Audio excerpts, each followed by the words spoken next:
Did you post it on the group, yeah? Cool. Okay, let's start. Welcome everyone, thanks for joining us today. This is our 24th meetup in Dubai. Today we have a very special guest speaker, David Cox here sitting at the front, and he's going to be sharing a bit about his journey and his life as an early retiree and how I got there. Very exciting topic. I'm glad you could make it to this meetup. Before we start, disclaimer, we're not financial advisors or financial professionals. So anything that you hear from us, please double check.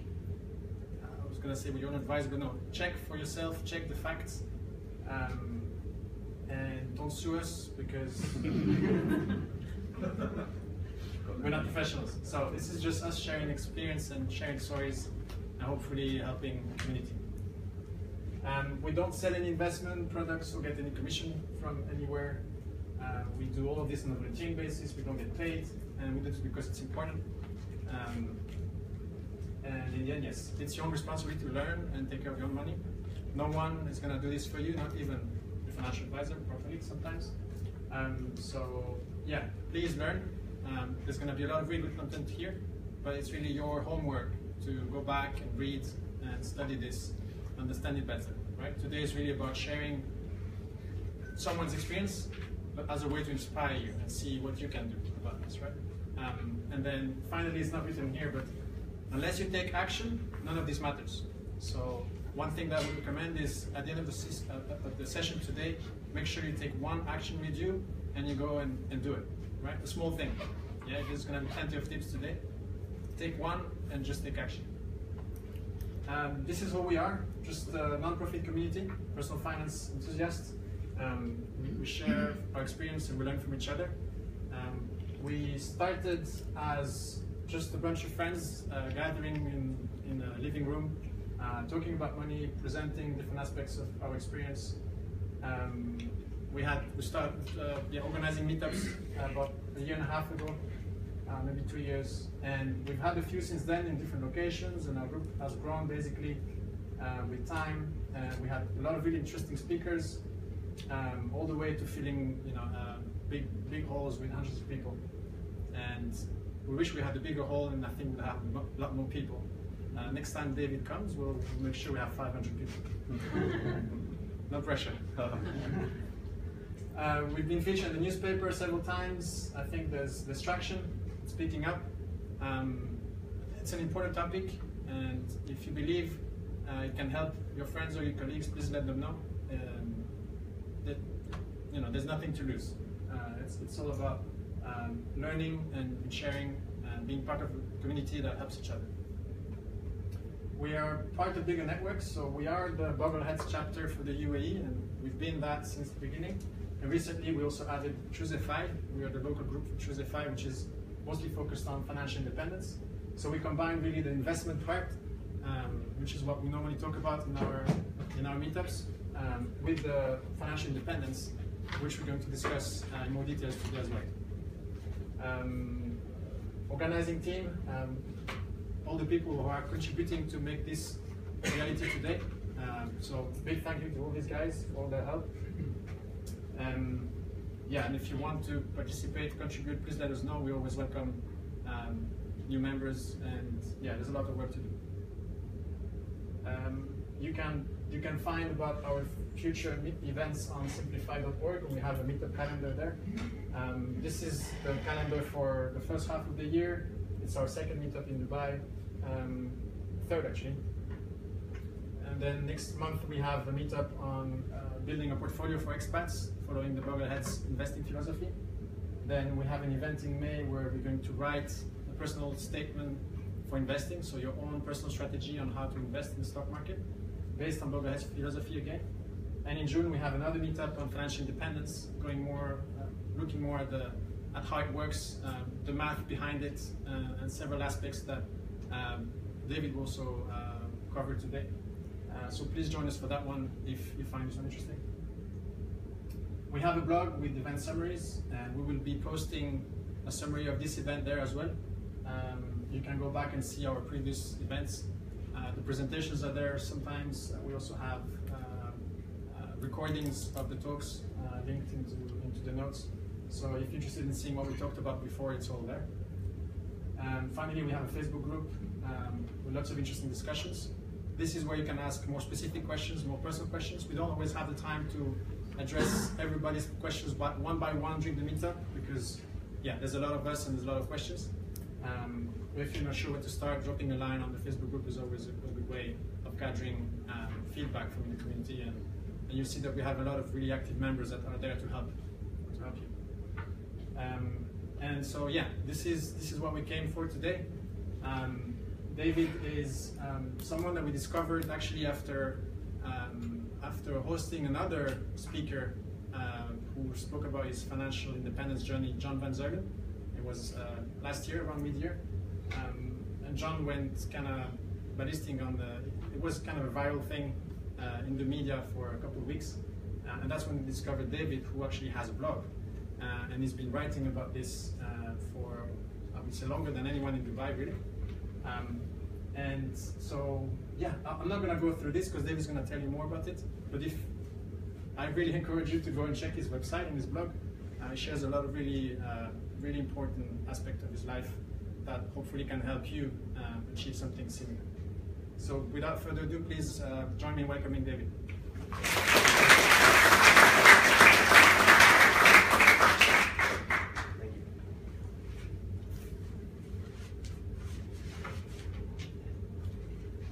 So if you just roll up and down. Okay, hi. Just press the button. Okay. Hi everybody. If you can't hear me anytime, just raise your hand and wave. Okay, I'll try and talk louder. There are some spaces here up front. If anybody from the back wants to join, there's at least 3 spots here. Just in case you guys can't hear what he's saying in the back. Sorry?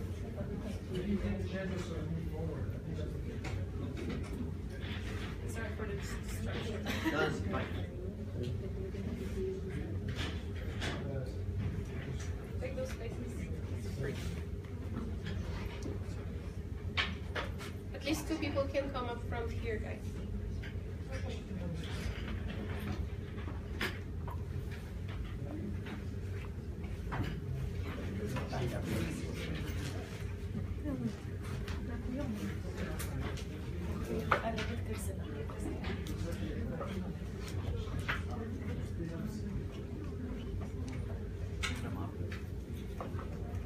So there's 2 seats there.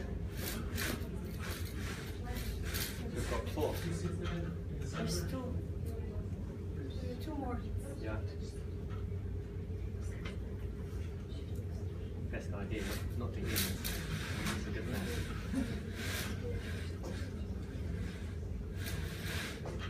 Okay. Okay, I think everyone who wants to move has moved. First of all, I'm not going to apologise for my dress today. My wife did say to me before I left home, "Are you really going like that?" and I said, "Yeah, I am definitely going like that." And there's a reason why, because on the top picture there, that's a picture of me which the National took for the article they did. And I answered the door. They came to my apartment. I answered the door, and they said, "Oh, is this what you're wearing?" I said, "Yeah." And he said, "Well, I think maybe you should get changed. Perhaps you should put some long pants on and like a shirt." So I said, "Well, I can, but you think so?" He said, "Yeah, no, do that." So the photos of me about being early retired, I had to dress up like when I used to go to work, which seemed to be a bit strange to me. So I was determined to wear what I wear when I'm early retired. So that's why you've got the shorts.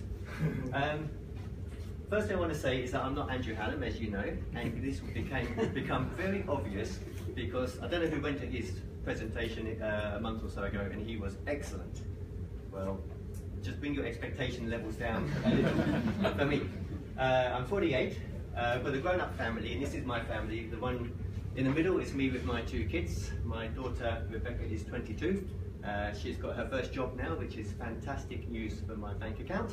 And she's working in Zurich, and I go and see her in Zurich, and going to Zurich is very bad news for my bank account. It's about the most expensive city in the world.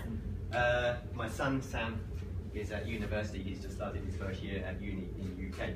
And the last picture at the bottom is me and my wife, Sally.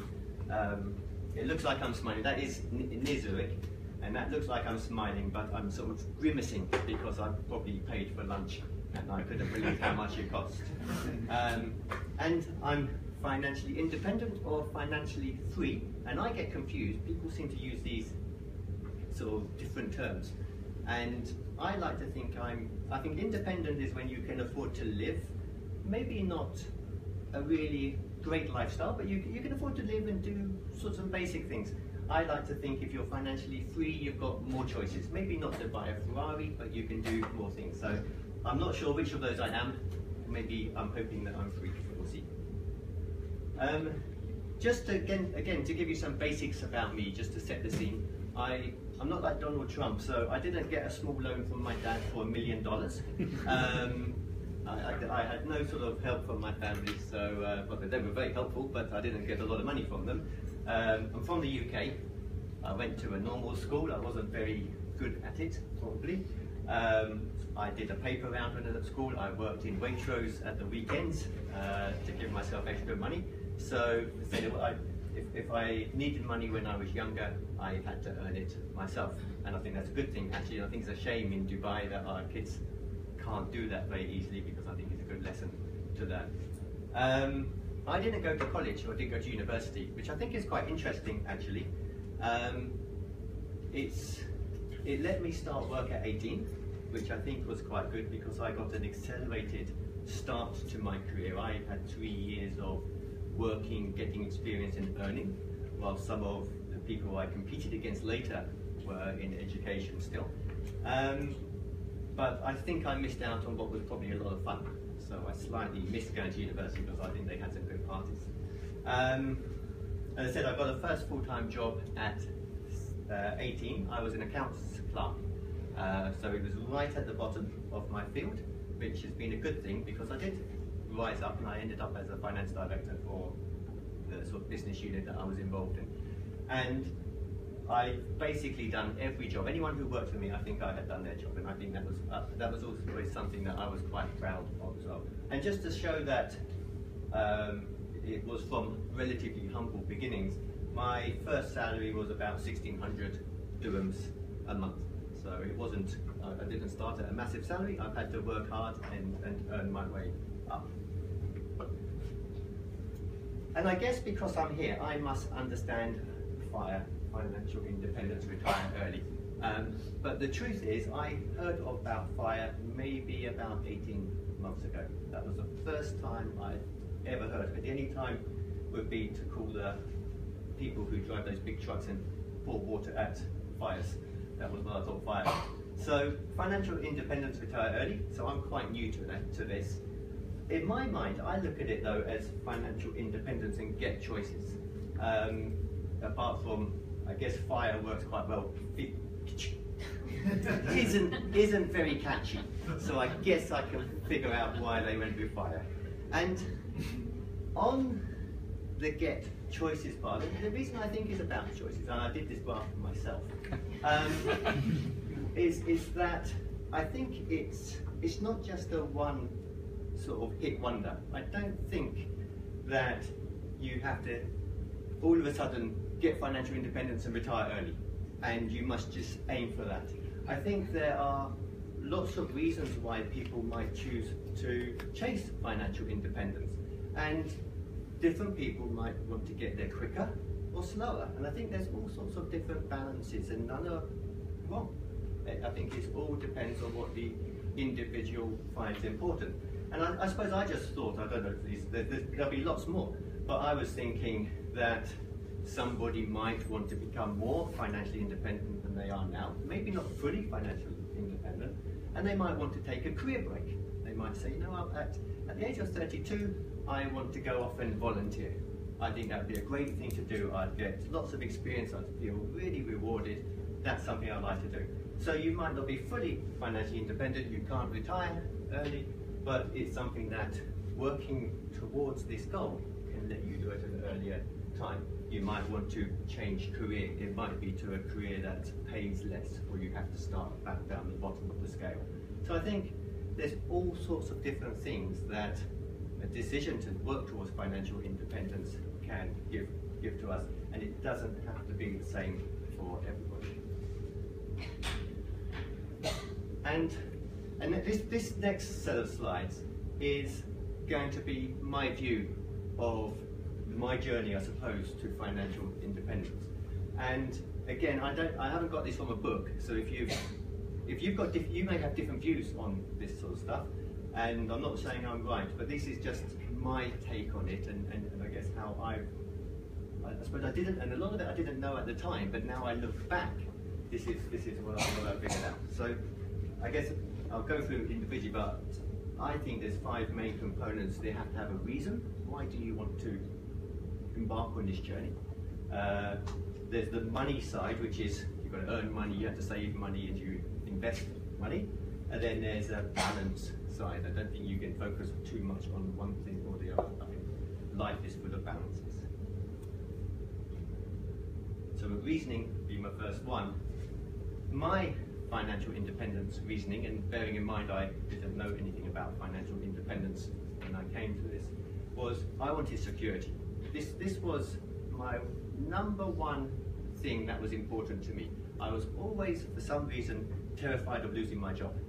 And I had a wife, I had 2 young kids, and I thought, what would happen if I lose my job? I won't be able to support them. I won't be able to pay for their education. How do we put food on the table? And this was really important to me. It might be a bit daft, because if I'd lost my job, I presumably could have got another job, even if it didn't pay so well. But I just had this as a binary thing. I had a job, might lose it, disaster.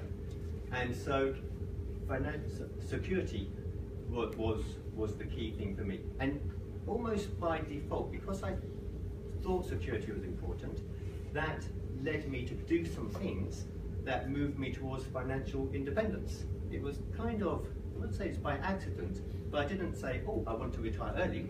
I said, I want my family to be secure, and therefore that let me do some things that helped that. And that actually, by accident, took me towards financial independence and my choice later to retire early. So it was none of these things about choices that I looked at earlier. It was a different one. Security was what mattered to me. The second one is earning.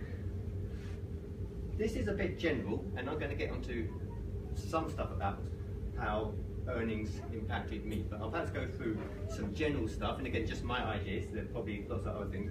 The first one for me was job security. That was my key things in earning. It was, I needed, if I don't have a job, my earnings are 0. So I better keep my job. That was the first thing that was important to me. So job security was always high on my list of important things. Then, could I increase my salary? And I think this is an interesting one, because I'm not suggesting that people run into their boss tomorrow and say, I want some more money. Probably won't work, and it may be not the best environment at the moment to do that. But you can think about, am I maximizing my income? Can I get a raise? Can I negotiate an incentive payment? You might say, you know what, I don't want to give you a raise, but if you can sort of prove that you're improving their business, they might say, well, to pay you something extra based on performance, that makes some sense for business. Can you get a promotion?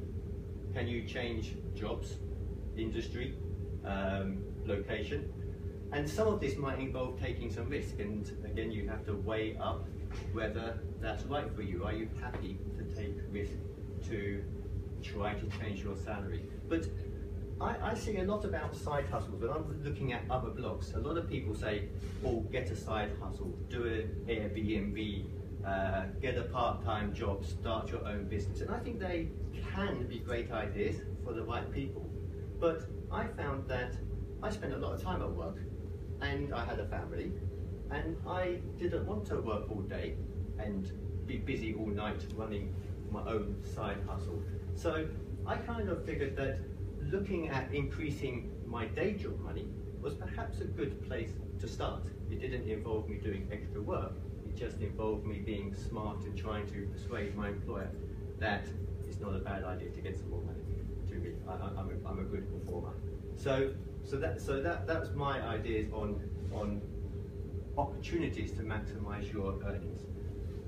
And just to give you, in my life, I'll go through these reasonably quickly. These are the things that actually resulted, and on the next slide I show you a little graph of my of how it affected my earnings. But these are some of the things that I did that actually changed my earnings. I got my accountancy qualification, so whilst I left school and went straight to work without a university qualification, I went to night school and I got my accountancy qualifications. So that was important, and as soon as I got my qualifications, I got a salary increase. I could do new jobs. I took a job transfer to Jamaica in the Caribbean. I moved back to the UK.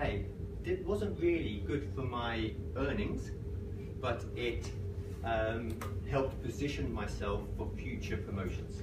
So that was, I actually thought about that, so that was one thing I did on purpose. I took a job transfer to Hong Kong, and again, when I went, I found, and I don't know if you guys are the same in Dubai, I found that when I worked overseas, there were generally some tax benefits compared to my home country, and there were maybe some benefits compared to being provided with accommodation, and they helped me save extra. Went back to UK because of promotions, and then I moved to a new employer in Dubai. So these things, I can see in a graph how these things changed my salary. And underpinning those are things like hard work and commitment, flexibility, I was dependable, and I was prepared to take some risks. So changing employers and moving to Dubai was a risk. It could have not worked, but it was a risk that I calculated was worth taking. And I didn't really do too much on the side hustles, as I said. Property, I'll come to later, but property is perhaps my one side hustle.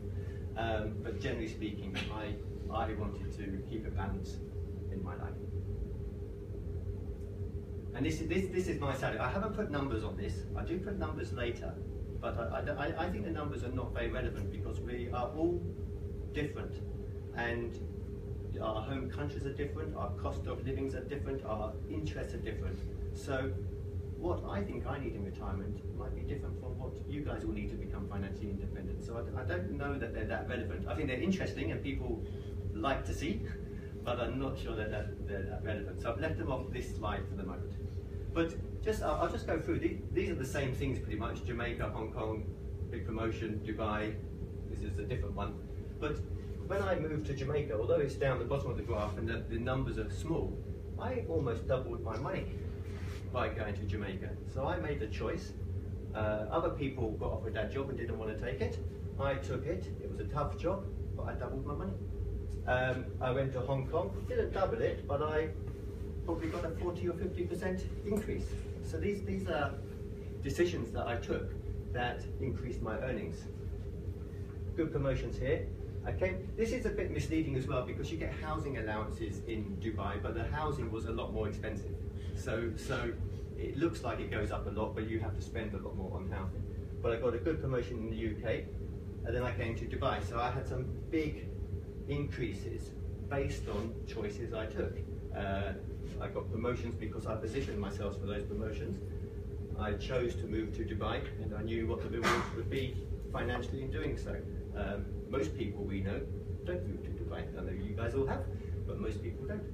And then this was a bit of fortune that I came to Dubai in 2005, and then we had an economic boom in 2006 and 2007 and 2008, and I just rode that wave. So that was a bit of good luck, but you have to buy the ticket and sometimes you get a bit of luck.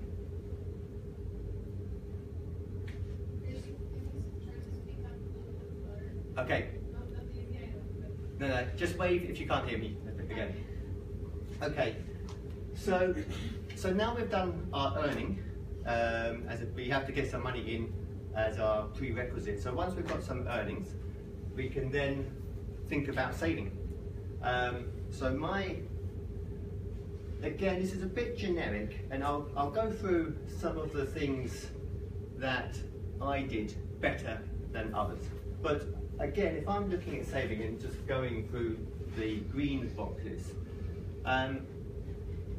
I think always, if we've got a reason to do something, we've got a far better chance of accomplishing it. If we just say, I want to do something, and we don't really have a purpose, then it's hit or miss as to whether we achieve. Then I think once we've got our reason, we have priorities. What do we want to do? What's important to us? Budgets, recording our expenditure, reviewing it maybe once a week or once a month, committing to targets and automating our savings. I had my reason. That was security that we talked about earlier, and that was my driving force. Budgets, I didn't really have a budget, and maybe it would have been better if I had. But my daughter now, she's, as I said, she's just started work.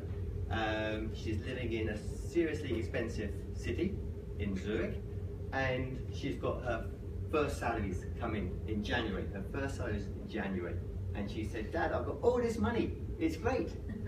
And then she said, "And then I've got to pay this much in rent." And I went shopping yesterday. I couldn't believe how much it cost in the grocery. She goes, "Do you know how much all this stuff costs?" And we said, "Yeah, I've been buying it for 22 years. So she went through all of this stuff, and I said, "Maybe, how about making a budget?" And she sat there and she's made a budget, and it's her first budget. And the way she's looking at her expenditure now, just because she's made a budget, has changed, just overnight.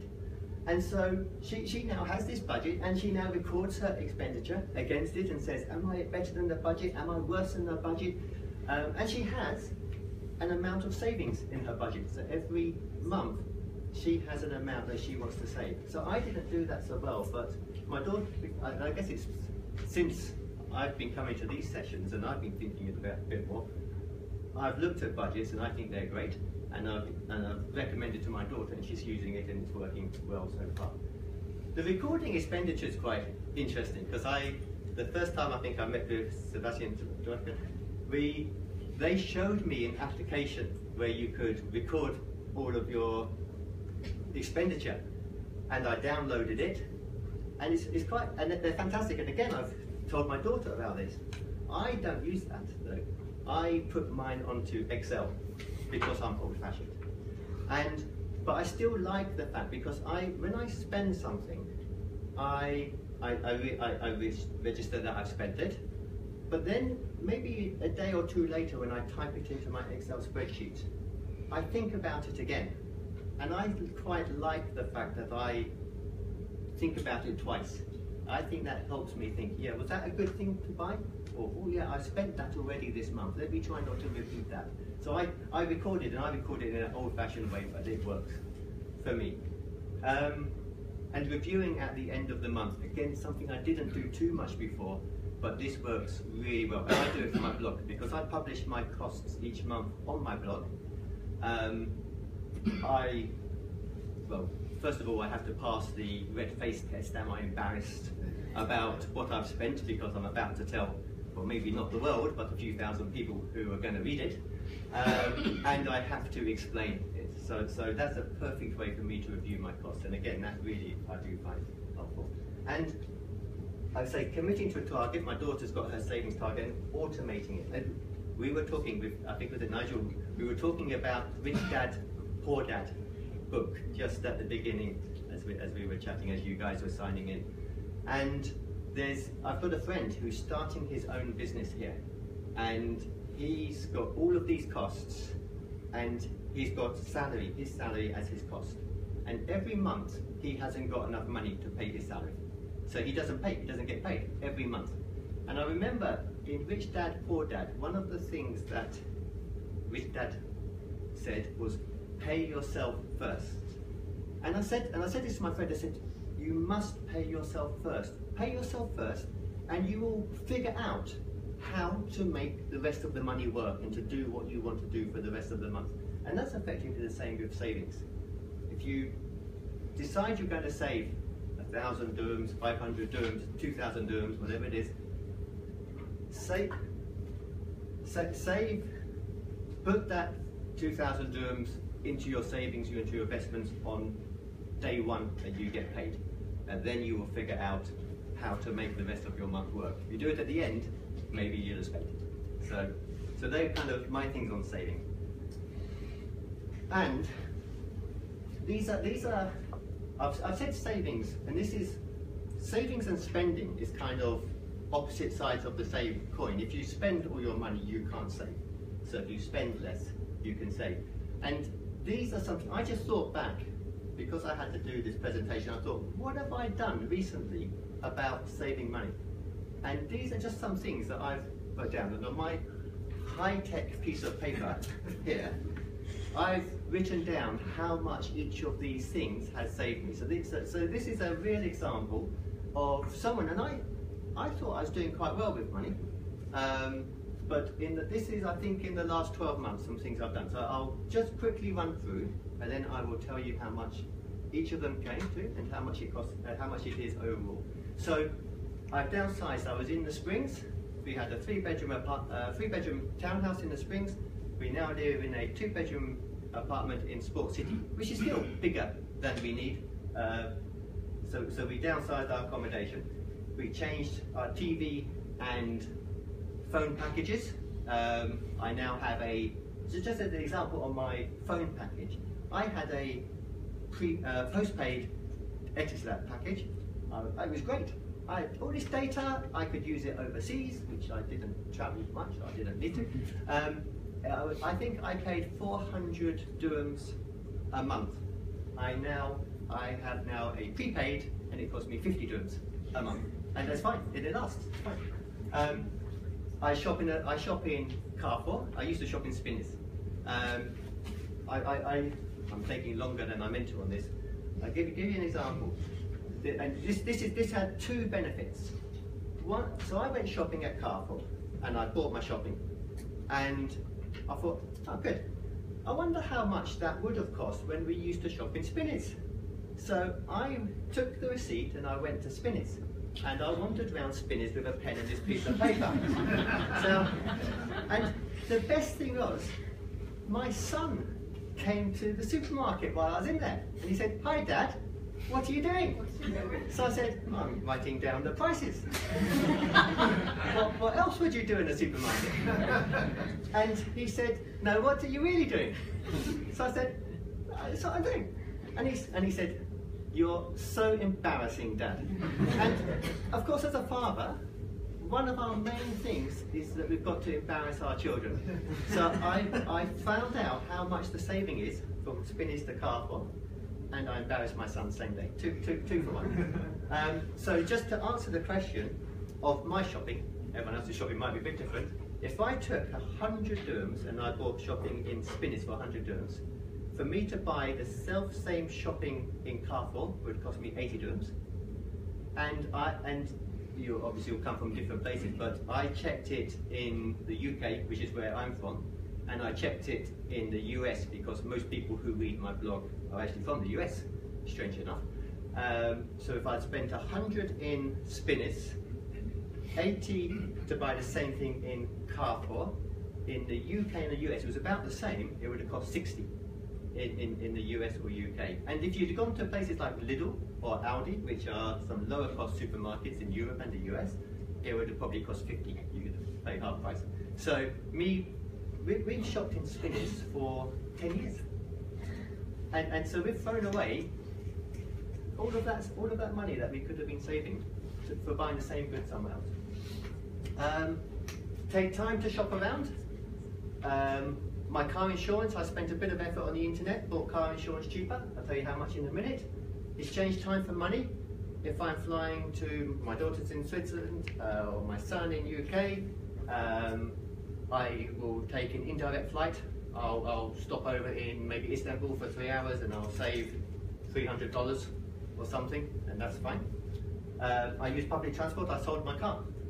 My wife still has a car, so I sold my car and I go on the bus and the metro, and I like it actually. It's great fun. So I saved a bundle of money there. This was in the UK. I have a rental property in the UK. I changed utility providers, got a cheaper one. Don't accept the first quote. Another property in the UK. The toilet broke. the other day, so I'll give it in pounds, I'll try and do it in dirhams.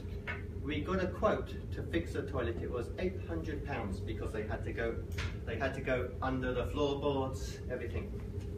That's a lot of money. And I got some more quotes and we paid £100. So instead of paying 4,000 dirhams, we ended up paying 500 dirhams. So just because we didn't accept the first quote.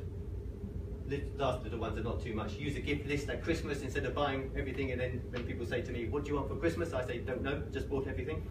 I don't buy and I put it on the gift list. And I'm just generally now more thoughtful about my spending. So these are some things I've just done. All of these I promise you I've done in the last year, and I will tell you how much overall it saved. Now the small stuff, so I'm going to ignore the accommodation, and I'm going to ignore that I've sold my car, okay? The small stuff, I reckon I've saved about 25,000 dirhams a year. So by just doing these small little things, at least 25,000 dirhams a year. So I'm sure if I was Andrew Hallam, I would get you to go onto a compound interest site now and work out how much in 30 years 25,000 dirhams a year would get you. And it would be quite a lot. If I include my accommodation, well, my accommodation I saved 80,000 dirhams by downsizing on my accommodation, and I think on using public transport instead of my car, I'm saving 15 or 20,000 dirhams. So between last year and this year, just by being thoughtful, and I'm not going without anything, just being thoughtful, I've saved 128,000 dirhams. And if you put that into your compound interest website, that'll be a really big thing. So there has to be something that everybody in this room can do, I bet you on them. I can put down my high-tech piece of paper for now. Investing. This is, so I was quite pleased with my savings, 128,000. I didn't know what to put here, and I think it's the next slide, and this is why I'm hesitating. The next slide is embarrassing, shocking, it's awful, and I only found out what is on these slides last week when I was preparing the slides. I didn't know this before. So, sorry, I'm going to go this one, so we'll come back to that. Bad stuff. I've gone down out of order, sorry. I only heard of Bogleheads in October. That's bad because my investing has been completely different, and that's the bad I was talking about. Financial advisor horror stories. If I'd have known the Bogleheads way, and the SimplyFI way I guess now, I wouldn't have had such problems. I am an awful procrastinator. I've decided so many times about investments to make, and then I've got worried, am I doing the wrong thing, and not done them. And I'll show you a bit about that in a minute. And I've thought cash was safe. And maybe it is safe, but if you just keep cash, you just lose money through inflation each year. So there's some of the bad things that I've done some good things. I've done real estate. That's worked for me, and I'll talk to you about that in a moment. I have heard of Bogleheads, and I've made some changes, so that's good. I've been very good at avoiding and eliminating debt, so that is good. And I've been not bad at sticking with the plan. I'm going to go back on track now because I think the next slide is my embarrassing slide. These are real numbers. They're in pounds. I'll try to convert roughly to dirhams as we go along, but ballpark, if you multiply by 5, you'll get to these numbers. I have a plan with Scandia, which I think is now called Old Mutual. An executive income bond. Sounds really flash.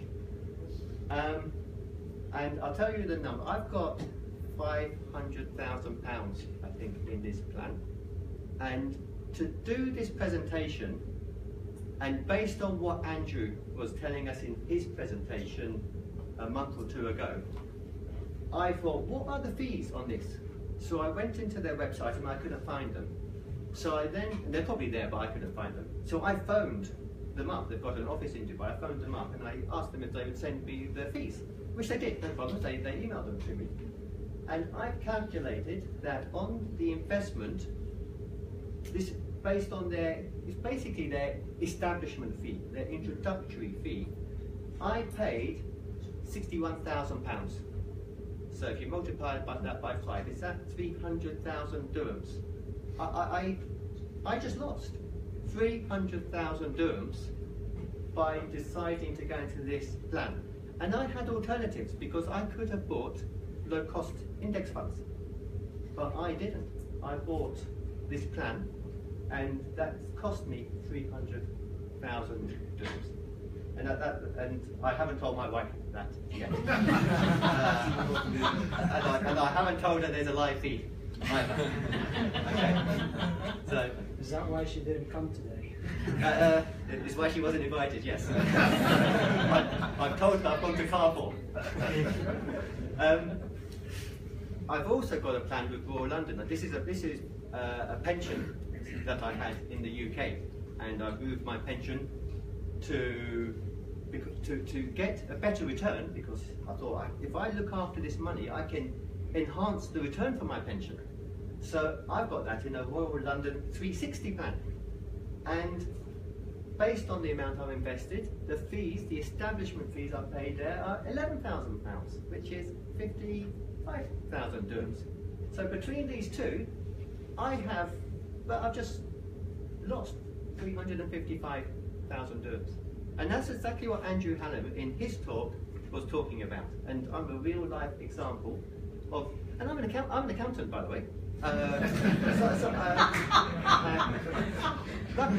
Luckily I've early retired and not been fired. But I'm an accountant, but you're busy at work. You're not reading the fine print of every document. You believe that the financial advisors are looking after your interests. That's what 99% of the population believe. And I was one of those 99%. And it's cost me a lot of money. Moving on to the next piece of bad news, because there's more. Incompetence. Now this wasn't me, but it's me who suffered. What happened here, and I'll try to be brief, is for once I had a good idea. Maybe it was a bad good idea, but I invested in some emerging market funds at the right time, and in the next 3 months those emerging markets went up 33%. I thought, fantastic. And that was £66,000 that made me. So again, 300,000. Look, it almost wiped that disaster out. So that went up, fantastic.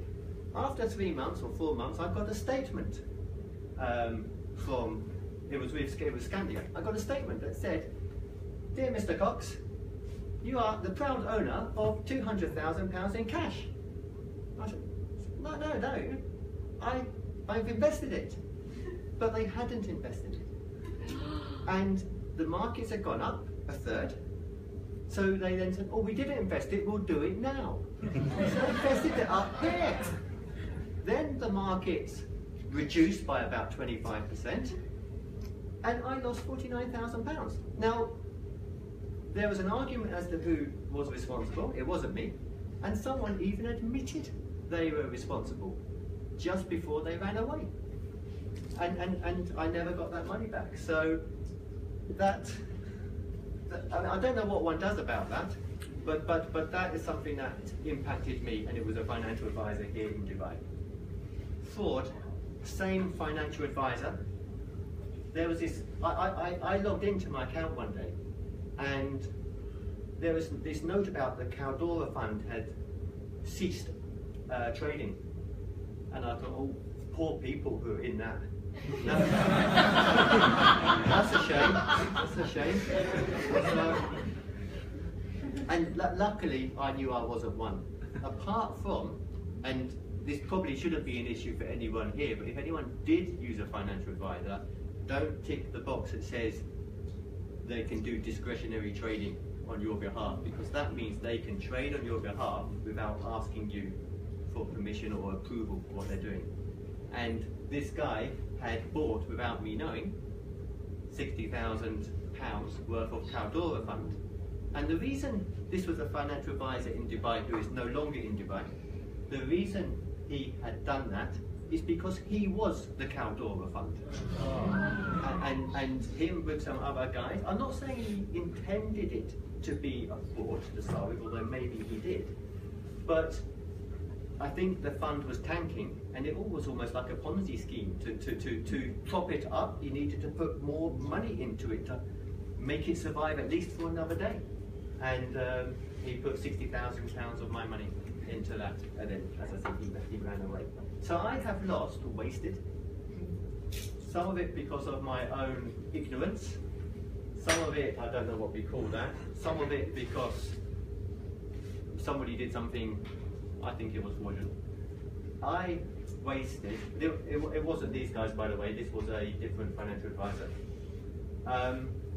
I've wasted £180,000, and I bought my calculator, but that is 900 and something thousand dirhams, I think. I've lost that. Or £7,000 a year, so again, if you multiply that by 5, it's about 35 or 38,000 of income a year that I've lost.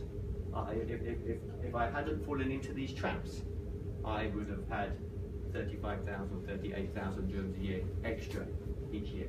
So I mean, they're real life examples of what Andrew was explaining to us the other day. I'm going to move on to not better news. This is what we just talked about here. This is me. I've got no one to point fingers at. I had a house in the Meadows, which we sold, and we made money on, so that's good news. And it's such good news, I'm going to tell you about it again in a minute. And in November 2014, I got the money for the house, and I put it in the bank. And the markets, I thought, were a bit high. So I thought, I just don't think I'll do anything just yet. But then the markets went up a bit more. So if I wasn't willing to do it when they were before, and they're now a bit higher, I'll wait because they'll get better. And I waited for 3 years. And I think this is right. I just looked at some graphs, and I saw the S&P went up by 26% between the time I could have invested and the time I did invest. And if I had invested, my money would have gone up by 26% in that time. So this is just pure procrastination. Me thinking cash was safe. I lost, it works out at 58,000. So again, if you multiply that by 5, that must be about 300,000 dirhams worth of money, or £2,340 per year at 4% withdrawal rate, 11 or 12,000 dirhams. That's what I have lost. So this is how much overall, me being not very knowledgeable, too trusting, and procrastinating has cost me. So, I mean, I guess you were looking to be inspired maybe, because I'd retired early. Hopefully you can still be inspired because I retired early even with all these things. So never mind. But obviously avoid making the same mistakes as I did. Thank goodness there's some good news. So I did do some things right. And I think the thing I did right from a very early age is I avoided debt and eliminated debt. And I've got credit cards. I don't think I have ever paid interest on a credit card in my life. I don't think I have. In fact, I haven't. I've got an overdraft facility with my bank, which I have never used once. I've had mortgages for property, and I think they are okay. But I've always paid my mortgages off. I've overpaid when I could and paid them off as quickly as I could. And just a point here, because to some extent, I guess a lot of the younger people, which is everybody in this room apart from me, they are used to a low interest rate environment. And maybe that won't always be the case, but because when I had mortgages in the 1990s and the early 2000s, up to 2005 perhaps, interest rates were 10%, 9%, 8%, 7%. So if you were paying off your loan early, you were effectively getting an investment return of 10%, 9%, 8%. So that it might be a bit different now in terms of the return, but that was a big plus for me. And I think avoiding debt is one of the key things that's helped me get to retire early. Invested in real estate, UK buy-to-lets, and I've got I'll show you my portfolio in a moment. So I've got UK buy-to-let properties, which I again overpaid the mortgages to get rid of the mortgages as quickly as possible. Property in Dubai. The most scary thing in the world I have ever done was buy property in Dubai, because I bought in 2006 and it was a market that was like the Wild West. It was the guy who I bought off actually sold his house to 2 people. I was one, and he took deposits. He didn't sell it, he took deposits from both people, and it was really scary. But we bought it, and the second thing we did with the property in Dubai was we held our nerve when the markets crashed, and we came through the downturn and then we went up again. And I think that is sticking with the plan. We had a plan and we stuck with it. It was really tough not to bail out when the markets were tanking, but we did. And what we're now doing is we are getting into some low-cost index funds, and I'm convinced of that's the right thing to do. Did I pass as a boglehead? I think we know the answer. But I did some stuff right, and at least I've learned some lessons. I think I did have a sound financial lifestyle, and I had a kind of plan. I invested early and often because, and my investing was different, but my investing was reduce the mortgage. Every possible opportunity, reduce the mortgage. And because I had mortgages at 10, 9, 8, 7%, that was a good return I was getting. And it was risk-free return because I was guaranteed to get that return because I was paying off again. Never bear too much of too little risk. I don't know. Diversify. That's interesting. It'd be interesting to see what you think because I'm going to show you what my portfolio looks like in a moment. Never try to time the market. Fail. I sat on my cash for 3 years trying to do that and got it completely wrong. Use index funds when possible. Disaster.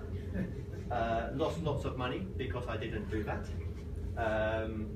Because of the charges, as we talked about earlier. Keep costs low. No, disaster. Minimize taxes, not too bad. Keep it simple. I kept it fairly simple, and the trouble was I was simply doing the wrong thing a lot of the time. But I kept it simple, and I stayed the course. I did stay the course, and the property in Dubai is a good example of that, and paying off my mortgage is a good example of that. And I do think it is really easy to try and change and do the latest fad, get into cryptocurrencies or whatever because everybody else is into cryptocurrencies. But I do think that if you do stay the course, and because this is a long-term process, we're not trying to do this in 2 years normally, staying the course is an important thing. So this is my portfolio, and perhaps look at that one first, just to give you an idea. I don't know if you guys can see it very easily. 69% of my portfolio is property. Now, I don't know whether that's a good thing or not, but it's something that I'm comfortable with. And I'll tell you what, I like property for 2 reasons. I think it's low risk. The reason I'm in property, and I think this is important, I'm not in property for capital gains. I'm in property to get income. So I get rental income each month from the properties. If I get a capital gain, that's a bonus. So I'm just in them for the rental income. And people always need a place to live, and it's reasonably well inflation proofed because I can put my rent up by the amount of inflation most years. So I like property. this is how my property is broken down, but perhaps not so important. Mutual funds. I've still got 22% of my money in mutual funds, so it's still with Royal Scandia and Royal London. The Royal London and the Scandia isn't actually the problem, apart from I paid them a lot of fees. Now I've got through that fee period, they're not so expensive. What I've got inside of those, however, is a lot of mutual funds. I've got ETFs, I've got oil and gas ETF, I've got all of these different ones that all have fees within it. And I actually spent some time, I didn't bring it with me, I went through and looked at the fees I've got, and I'll be paying 2% and 2.5% fees when you add them up to each one, so I've still got that. And at last, I have some Vanguard funds. I got some low-cost index funds, which I bought just a little while ago, maybe 3 or 4 months ago, which is scary because the markets are high. But, and I've really struggled with this, but I am working on the basis that I don't need to take that money out. And as long as I can keep that money in there, I've got a sort of a 10-year or 15-year time horizon on that. If the markets go down, I'm going to be relaxed and wait for it to go back up. So, could I just make a couple of comments on your portfolio? Yes. There is some literature around that real estates could almost equate what a stock market index fund, but I think that's to do with the interest rate environment. So I'll see if I can send you something on that. Okay. For your mutual funds, do you have a time when, is it like a 10-year time frame that they've locked you in, 15 years, 20 years? No. So the question is, am I locked into the mutual funds? Yeah. The fee periods, I guess the lock-in is the platform. And the platform is like the Scandia platform. And the fee period for me was 5 years. And I'm almost out of those 5 years. But what they also have is a penalty. If you exit early, Yeah. you have to pay the same fees as if you stayed in there. So what, depending on the type of savings plan you have, so when is that penalty removed? When would they give you your money back? Without any penalty? Yes. It's at the end of the 5 years, which is probably about 6 months from now. Okay, in which case you could actually shift whatever cash value they give you and shift it into your Vanguard funds. So this is I've done that already. I haven't, but this is my plan. Right. But that's the only thing I'm looking to change at the moment. Is I'm trying to say, I don't mind them being in Scandia still, because that actually, once I've paid the fees, I'm not going to, which finish in about 6 months. I don't have much more to pay, and I believe there's some tax advantages which I need to investigate, or leave them in Scandia. However, I don't want to pay more fees than I need to, having all of these individual ETFs that aren't outperforming the market on a long-term basis. I'm just wasting money in fees. So as you say, my plan is, and in fact I don't need to wait for the fee period to go. As long as I leave it in Scandia, I can do that now. And that is my plan. And the only thing I've got in my head is should I have all shares?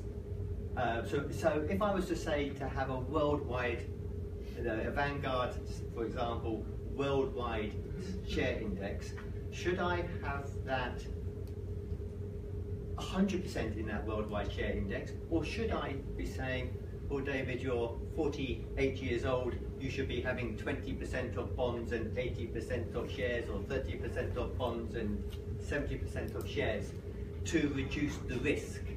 And my question, which I don't know the answer to yet, is have I actually got so much risk if I've got all of this property which I consider to be lower risk? And therefore, should I go all of this into shares without bonds?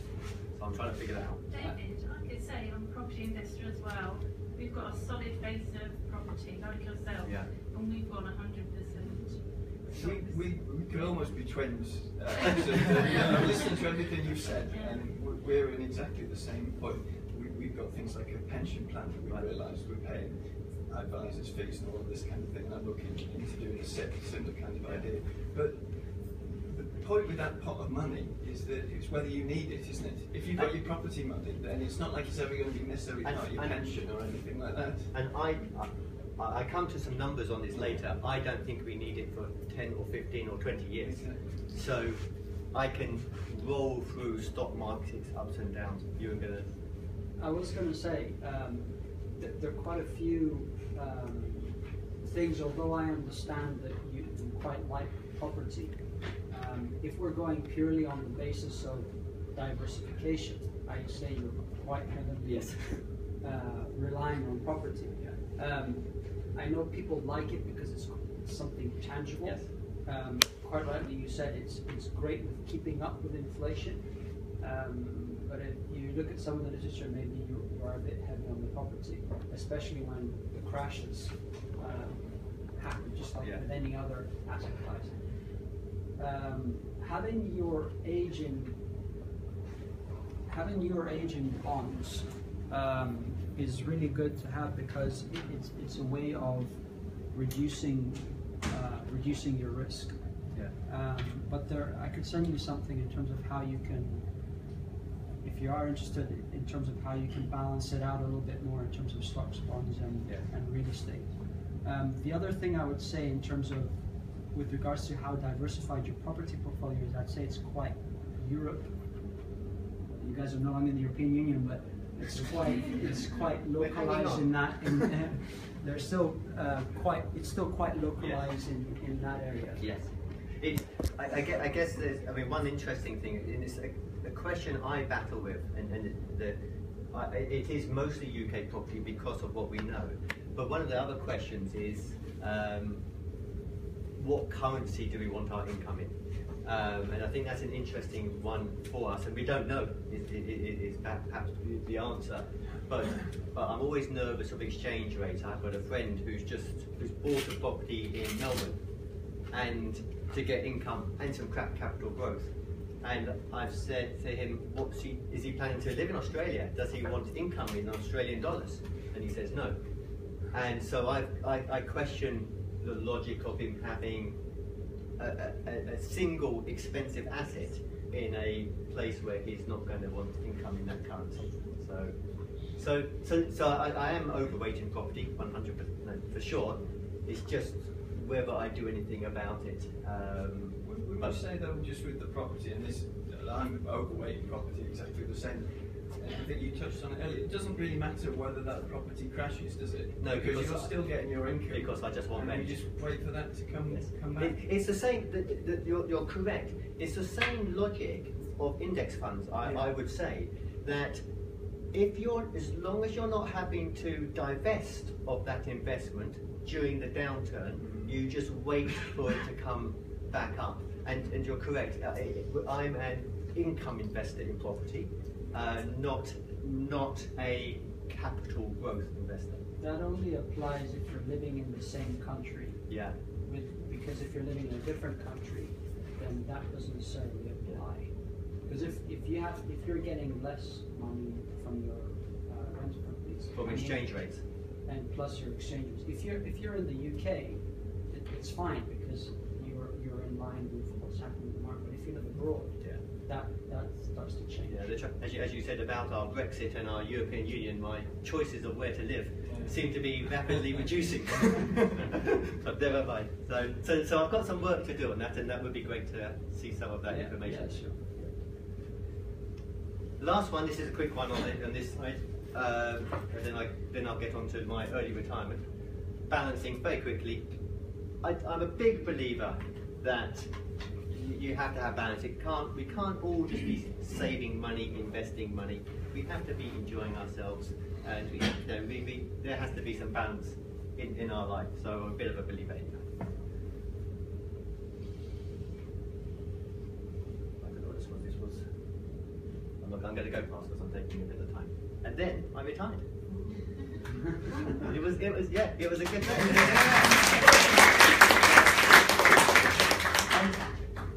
And it was I wasn't planning to retire. It was all of a sudden, how the hell did that happen? And I don't regret it, for sure. I'd been falling out of my job for a while, and I think that Dubai has gone through a difficult time in the last 3 or 4 years, and I think I was in the construction industry, which was very difficult. We weren't getting paid, we couldn't pay people. There were people being dishonest, I think, with suppliers and contractors and clients, and it wasn't fun. And I guess to survive, if someone was treating you unfairly, the industry was almost saying, well, in order to survive, I have to treat other people unfairly as well. And that didn't sit well with my moral compass. I'm not comfortable treating someone in what I think is the incorrect way. And so there were lots of these little points, and then there was a tipping point, and I don't know that it was necessarily a massive issue, but it was just 3 or 4 things, and then one more thing came along. And I had what I call my light bulb moment, and if you'll forgive my language, I said to myself, do I really need to put up with this shit? And when the light bulb went on, it was, maybe I don't. And we'd all stumped around the office or the workplace before getting upset, but when I suddenly thought, maybe I don't need to put up with this anymore. And that was a real change moment. And that's because of all of the things I've put in place, even the stuff I'd done wrong, that I'd sort of overcome them, that getting to that financial independence point let me at least ask that question. And because I'm an accountant, I made some lists. It's very important to make lists. And I sort of said for and against. And they're not very good lists, and they're not lots of good reasons, but the important thing here is that there were 4 things in favour and only 2 against. So 4-1. This is the real. I actually had a whiteboard at home. I brought it home from work, and I sat there watching TV, and I thought, good point, and I wrote it down. And so and then some stuff got rubbed off, and other stuff got added on, and over the course of 2 or 3 or 4 weeks, we made the decision. But the truth is, I made the decision in about 30 minutes. But being an accountant, that didn't have enough backup behind it, so I made a list. And there were the things, I would have less stress, more time with my family. And these are sort of, they might be small things, but they are the right kind of things. Can I do something new, which I think is interesting? Don't know what it will be yet. I was a bit concerned about having less money. And would I be bored? And all my friends told me I'd be bored, actually. Things I could do, I could learn to swim, and I have to tell you that I can swim like baby swimming. And I have to tell you that since then, I've tried, and I can't. I'm useless. So this one's going to get scrubbed off because I'm not doing a triathlon, that's for sure. We can go on a gap year. I could do a blog. That was an idea. That made my kids laugh. I said I'll do a blog, and they just laughed at me and they asked me what blog meant. And I went to Google and found out what blog meant. That was some of the things. And money, which I'll probably get to this in a little while. There are some money. Don't panic about it. And I think this goes back to, remember what I said about security? And I thought if I lost my job, it would be a disaster. But if I started getting short of money, I could go and earn some money again. It's not a complete disaster. And understanding that was important for me. So that was the original whiteboard. So I quit. I gave notice in February 2016. My last day of work was June 16, 30 June. they persuaded me to consult for them part-time for 6 months from July to December 16. Big mistake, because I decided to leave and my head said leave, and once you've decided you didn't want to go back, I hated that period. And I retired full-time from Jan 17, so just over a year ago. And what's it like? It's great because I'm in control. My boss, well, Sally, my wife, tells me what to do, but I'm not telling her she's the boss, but my work boss doesn't tell me what to do anymore because I don't have one. It's great to confuse people because they say, what do you do? And you say, I'm retired. And they don't know what to say or do. So I now sometimes say I'm a lifestyle expert or lifestyle specialist because I specialise in my own lifestyle. I don't have stress. You do have to work at it to make it a success. I think that's important. I spend some time making sure I've got things to do and I'm entertained and I have some purpose in my life. So I think that's important. I have structure and routine, which also is important for me personally. I have time to think about things, to stare out of the window, and if I want to do something, it's my choice. It's not that I'm at work. You can be challenged, and I think people said you'll be bored. At work you're challenged, but of course at work I was challenged, but I'm challenged doing the things that somebody else wanted me to do. Now I can choose to do the things that I want to be challenged with, and so I enjoy that. I have choices, and there's opportunity, enjoyment to do whatever I want, pretty much. And what I actually do, and this is quite interesting, and I actually took 1 month and I recorded what I did every day, and I published that on my blog as well. And I have to say, I appear to be the most boring person you have ever met. But and this is kind of the things I do. I wake up at sensible time. I get up at 7 o'clock or so in the morning. I have to-do lists and I have routines. I go cycling. This is one of my favourite things to do. I go cycling with some friends some mornings. So I love to WhatsApp my friends who might be working at 11:30 in the morning and say, hey, what are you up to? Here's a picture of me on my bike at a coffee shop. And that's just magic. I go running. I do cleaning. I am fantastic at cleaning the toilet now. I do grocery shopping. I do the laundry. So yeah, I do the stuff that everybody has to do. I like doing my blog. I really enjoy my blog. It's probably not very good, but I love doing it. I spend time with friends. I've got more friends now than I had before, which is interesting. People said, you'll be lonely. I've found people who also are around during the day. And it's quite interesting who they are. I've got pilot friends who they might work for 5 days and then they're off for 5 days. And they're thinking, oh, I don't know anyone. And I'm saying, hey, I'm here. So I get together with them. I've got friends who work at weekends, who have days off during the week. I meet up with them. I've got a friend who works afternoons and evenings. I meet up with him in the morning. I've got friends who've got young kids. They're generally the mum who is at home during the day. Sometimes meet with them. So there's loads of people to meet. I find it quite social. I travel. I've just spent 3 weeks in Switzerland and France in February.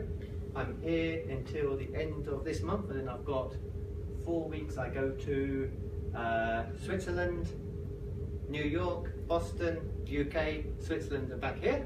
So that's for 4 weeks. Sounds quite exciting, not boring. It's not boring at all. It's not overly cheap, but it's not boring. And Sebastian, you're not allowed to embarrass me. I'm determined to learn French, and I'm hopeless at that. That is pretty much similar to my swimming, I have to say. And then I do my business as well. So I have business. No, my business is my rental properties. We're buying this apartment in the French Alps, hence wanting to learn to speak French. I record my money in a spreadsheet. I do my life admin, the bills and all that kind of stuff, investments and my tax returns. That all takes me, I don't know how I used to work. It was amazing. So, and I did a review at the end of the year as to what my first year has been like. And I said, what's gone right and what's... I actually had a whole thing about what's gone wrong. And I couldn't really think of too much. And the things that I worried about were being bored, being lonely, not having enough money, not having a purpose. And I think having a purpose, what is the reason we get up in the morning for is important. I worried about those. And also having an expectation gap. What you thought your early retirement was going to be like compared to what it is. Would you be disappointed?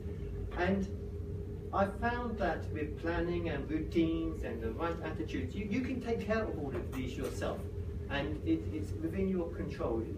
They are there, and I think you could have a risk of not being so filled because of them.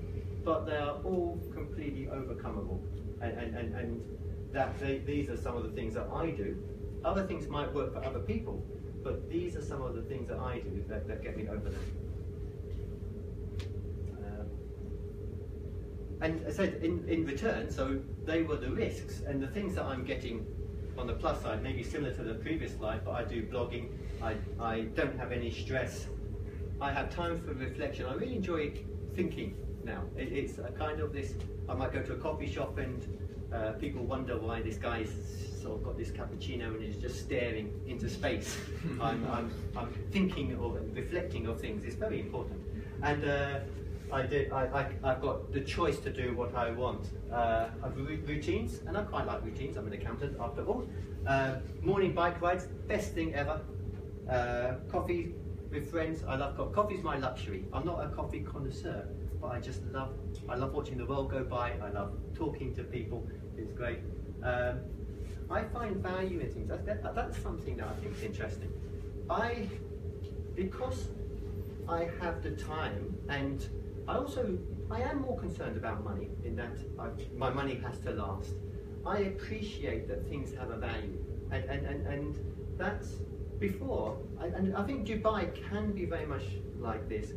People have more money quite often in Dubai, and they spend money very quickly, and they don't really think about it. I was a bit like this. You go to Mall of the Emirates and you see something, you buy it. And now I see something and I think, do I really want that? Will it do what I want it to do? Is there a better one somewhere?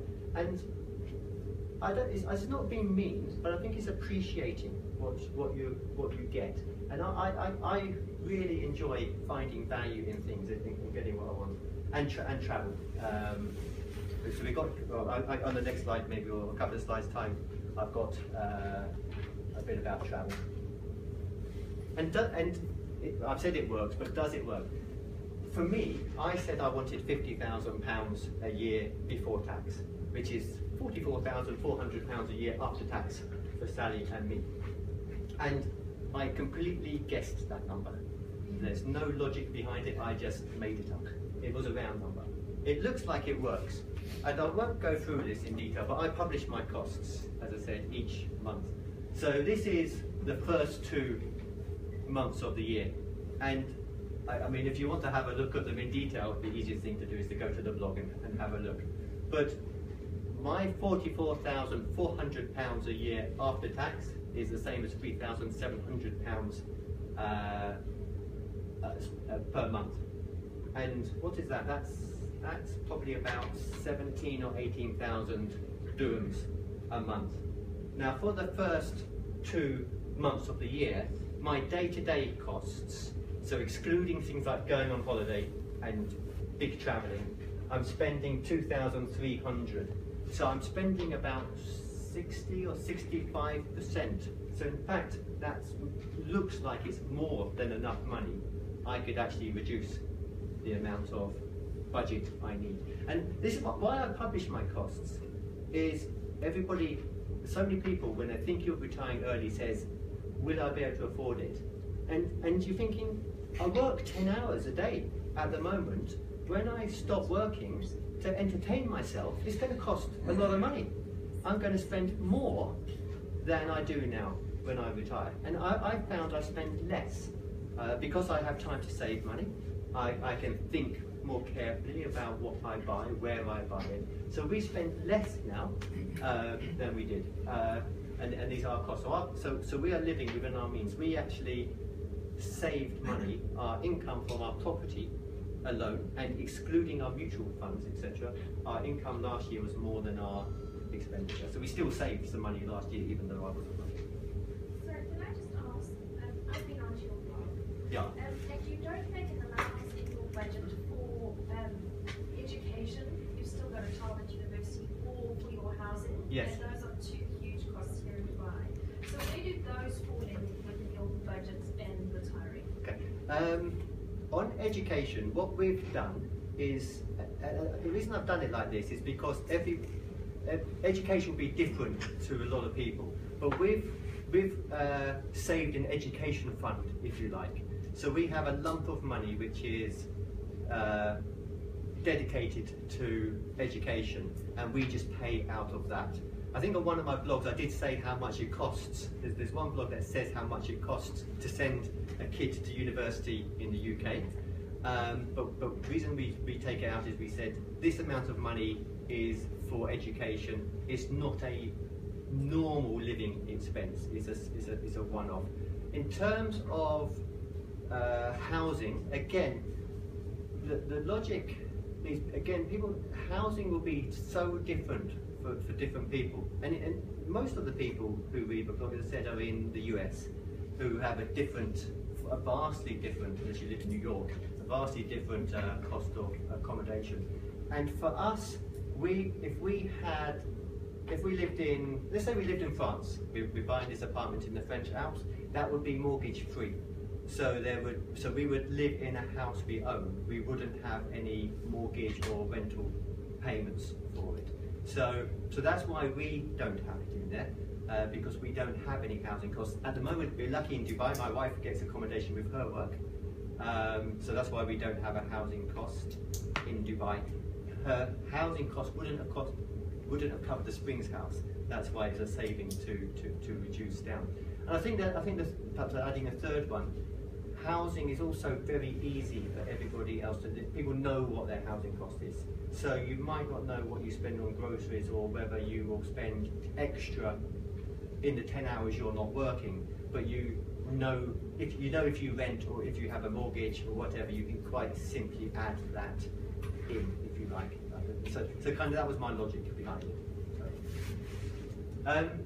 So just on the money, we went down to here. I've only come across safe withdrawal rates since coming to these sessions, I think, or perhaps when I started my blog about a year ago. So if we did want 50,000 before tax at a 4% safe withdrawal rate, we would need £1.25 million, which is what, about 6-point-something million dirhams. We could then say, well, we're quite young. I think I'm young. Is 4% a bit risky? So we could go to 3.25 or 3.5, which would give us slightly higher amounts that we need to earn. So could I just comment on the safe withdrawal rate? The safe withdrawal rate, is it applying just to stocks and bonds? Isn't that Andrew Haddon's literature? We're just focusing on stocks and bonds, wasn't it? It's a rule of thumb in general. Yeah.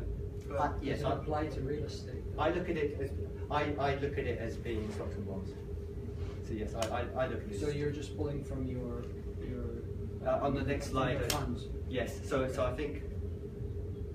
So then I kind of looked at it because I could decide to dispose of my real estate and put that money into stocks and bonds. So that's where the rule of thumb comes from.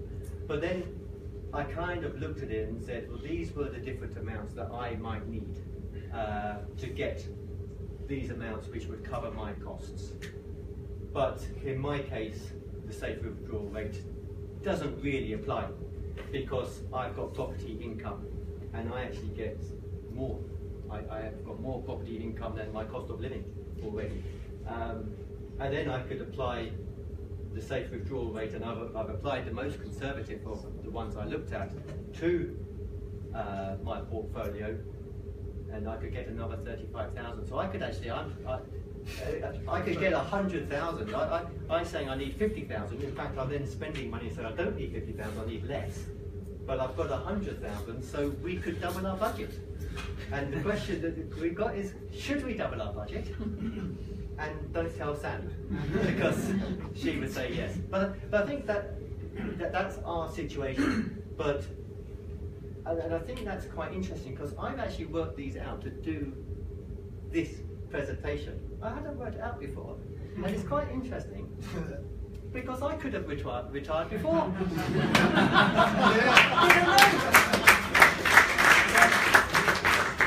And we hope we can do this with more of you guys.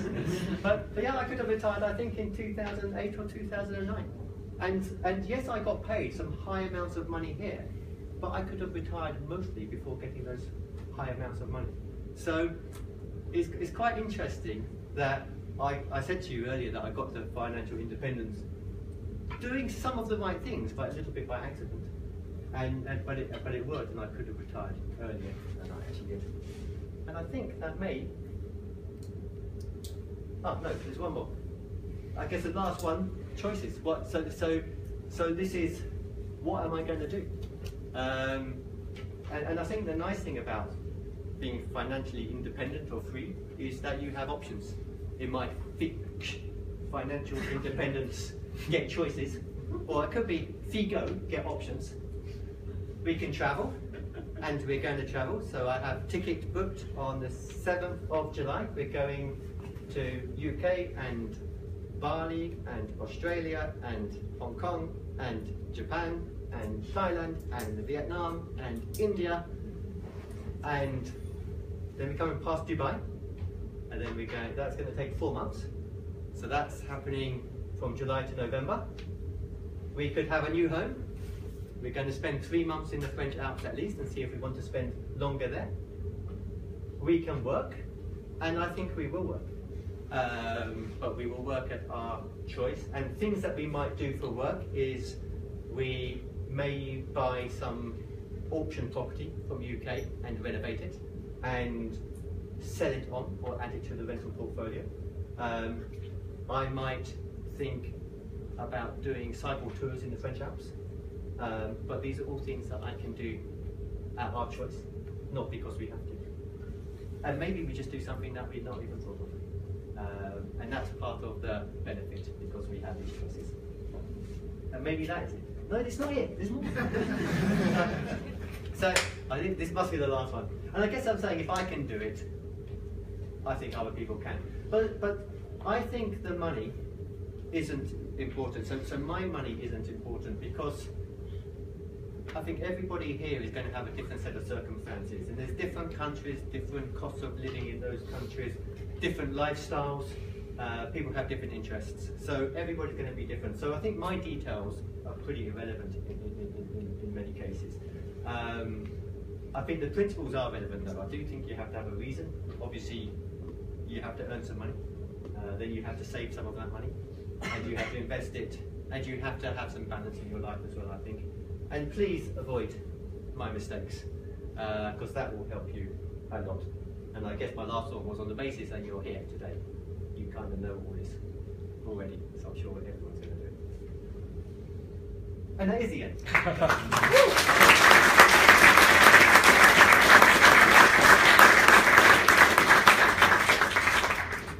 Oh, finished. Thank you, David. Wow, that was amazing. Really. I don't know what you think, but that's probably one of our best presentations so far. Gives us hope for the future. Yeah. Very inspiring. Thanks for being so honest and open with everyone, really. Because now you're on the internet as well. Yes. Is it? No, just kidding. David, you come across as really humble, and you have such a open personality, and I think you look at the mistakes you've done, but I think for most of us, you really are more of such a positive example and of how to live a good life with simple but very powerful principles. And yeah, it's really inspiring. I mean, again, thank you guys. Thank you.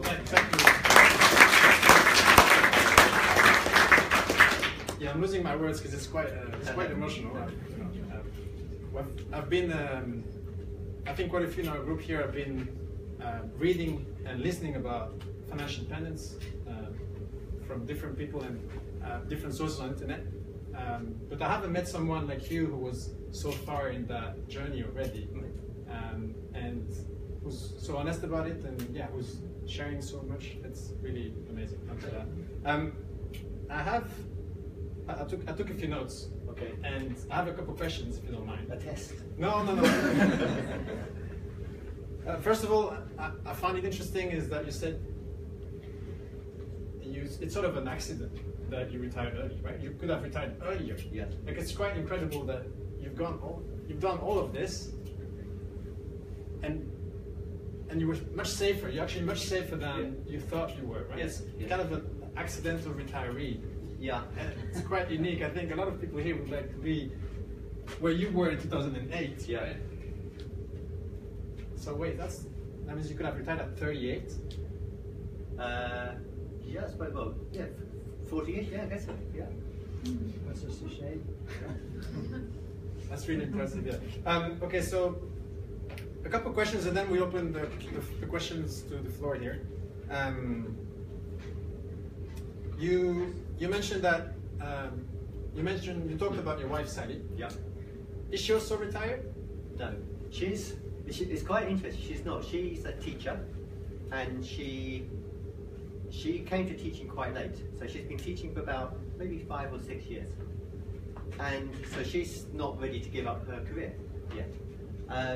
But she's going to take a 1-year career break from the end of this school year, and we're going to do this travelling. And she's kind of looking forward to it, but she's also not sure whether she should do it. And the reason she's not sure, she says, I'm concerned that I might really enjoy it, and then I won't want to go back to work. And I'm saying, why is that a problem? I can't understand. So you're nervous about doing something in case you like it too much. But yeah, so she's still working. But she doesn't need to. She doesn't need to. No. So when I look at our numbers, as I said, if I just look at just our rental income, excluding any income from stocks and shares, just our rental income more than covers our living costs. And Sally's money is extra on top of that. So we're still saving quite a bit at the moment. Wow, okay. And I have another question, but maybe I won't ask it here, but no, I'm going to ask it. Okay. Do your kids need to work? Yes, definitely. Okay. Well, I say definitely because I think it's obviously important that they do. And I It's a tricky question, I'm sorry. No, and I think this is important, and it goes back to things like when I said I had a paper round and I worked at Waitrose supermarket when I was younger, and I think it's important for kids to do that, and I do think it's a shame that to get part-time jobs you can't really do in Dubai because you need to have an employment visa to work in a job. But I think it's important for your kids to find their own way. So my daughter, we could help her maybe more than we do now, but I don't think that's actually a help. I think you kind of have to support them, but they have to find out how to do things themselves. My daughter has to manage. I'll help her with her budget, but she has to manage her budget herself. She's furnishing her apartment now, and she can't afford to get all of the furniture she wants in month 1. Now we could say, here's some money, or even here's some money, pay it back to me when you can. But that's not real life. Real life is about living within your means, and I think it's important that our kids learn to do that. So I think so. Even if I haven't done the sums, I'm pretty sure that I'm certain they would need to work. But even if they didn't, I think it's important that they still go and find their own lives. There's something in the financial independence sphere that people start to talk a lot more about. It's second generation FIRE. Yeah. And that is talking about the younger generation, but also the kids of people who are already retired. And so maybe your kids are part of that, and yeah, it's common to see that people with a lot of money actually don't help their kids directly, because the most important aspect of all this is that you learn to manage this and to make it happen, you know, on your own, right? That's really the key, because yeah, you don't want to be relying on money coming from somewhere else. And in the UK, I know there's something called skiing. So I'm learning to ski on snow, but there's also something called skiing, which is spending the kids' inheritance. and so this is what I mean. That's what a lot of my father is not planning to leave me any money. He's having a good life, and that's what I want him to do. So yeah, he's spending the kids' inheritance. He's skiing. That's awesome. On that subject of kids, because it's something that's troubling us, in order to get the amount of money that you need to live on, you're looking at over £1 million in terms of your personal wealth if you're taking 4% or at least. Now the problem with that is that in the UK you're going to start getting hammered with high amounts of inheritance tax if you don't get rid of that money before you die. So then you start looking about what can you do? How can I reduce that? Do I give it to the children early? The more you give away, the more you reduce the amount that you've got to live on, and it's a fine line. Yeah. At the moment, I must confess that I've not really bothered too much about my kids and inheritance tax. I suppose it's a nice problem to have. I think tax is a good thing. Of course, minimise your taxes where you can, which is what you're talking about. But I love paying tax. I think my general philosophy on tax is, say I had to pay $1 million of tax, surely that means I've made $3 million somewhere, and I've got 2 left over for myself. So I think you're right about managing your tax, but I haven't thought about it. But tax is, I think of tax as a good thing because it means I've made a profit. Well, except with inheritance, isn't it? Because it's 40% of everything. It's not just what you made. It's that it could be huge. But that's probably something we probably do need to start looking at inheritance tax. And indeed, if we've got this apartment being built in the French Alps, if we were to move to France, there's a wealth tax in France, and we need to think about that. So it's at the same time, it's a good problem. It's a good problem. A couple more questions. Sorry. Yeah. What advice would you give to people who are just starting on the journey to FI and might be, impressed by the big numbers that you presented today? What would be your advice? Well, this is quite. It might not be great advice, but it's quite easy for me, I think, because with a daughter who's 22. I suppose she's going through. She's in exactly that same position, and I think it is about having a balanced life, and I think in terms of if we're looking at money, I think it's about budgeting, and I suppose if I was to just not talk too much on it, a balanced life, I'd do a budget, I would record your costs, and I would choose what you want to save. And like we said, save it on the day you get paid your salary. Pay your savings first. And I think if I was looking at it because you've got a long time. You've got a long time. It's little by little it gets there. And that's what I've done. Most of my stuff is little by little. I didn't inherit a bunch of money. So it was putting stuff away every month. That's where it came from. Yeah, and it's very true, and it's even more important that when you look at it, learning all of the details of how to invest in the stock market and property and all of this, it's good, but it's worth nothing if you don't have any money to invest, right? So starting with that, and then realizing you have to do something with it, it's actually a good problem to have. But starting with saving is really the key, right? So it's, as you said, a balanced lifestyle, budgeting, can't agree more.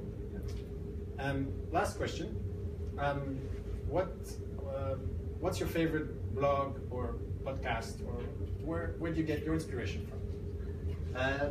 See, I quite like the first blog I followed was Retire by 40, which is a guy called Joe in the US, and it's a bit like maybe my blog. It's his own experience. It's not necessarily really technical. but I could relate to it. For me, I like the ones that I can say, oh, that guy's a bit like me. I can kind of get it. I think if I want stuff like, well, when I came across the safe withdrawal rate, which I had never heard of before, I went to places like, was it Mr. Money Moustache, and they were good for the more, I suppose, more knowledgeable, more educated articles on things. So I used those if I'm looking for something technical. But I like ones that are just normal people that I can relate to. So Retired by 40, I think there's one, Countdown to Tranquility, which is a lady who she wants to retire early, and she set herself 2,000 days. So she's counting down. She started at 2000 not very long ago, and she's 1999, 1998, etc. And I think there's another one called Simple Freedom. But there's a few. What I'll have to do is put a blog on my blog and perhaps point to them. But not the too technical ones. I like the ones where I can say, I can relate to that. They're doing something good, or he does something which I think is fun. I'd like to perhaps copy that or something. And yeah, you're right. It's really important to find the blogs that speak to you, right? And sort of people in a similar situation, for example, or something like that. Yeah. Like you feature on Rockstar Finance, right? I did. They featured an article that I think once a week or so they feature a blog or a post from a blogger, and they featured me. They featured the one about what Sally thought of my early retirement, and I put a picture which she said I wasn't allowed to use, and I used it anyway, and that was the one that went on Rockstar Finance. So that got like, I don't know, 15,000 views, and she said, I can't believe you put that picture on. So yeah. So Rockstar Finance is a directory of blogs, which is very useful if you're looking for blogs, of people who are in a similar situation. It's a great place to start. After David's blog, go to Rockstar Finance. Another really good source for that is the SimplyFI podcast. They feature speakers and writers every week, a different one. Another really great place to find inspiration and to learn about people who might be in the same situation. They have not done one on financial independence and expat yet, but you might be, who knows where this is going to go. This has been posted on their group too, so okay.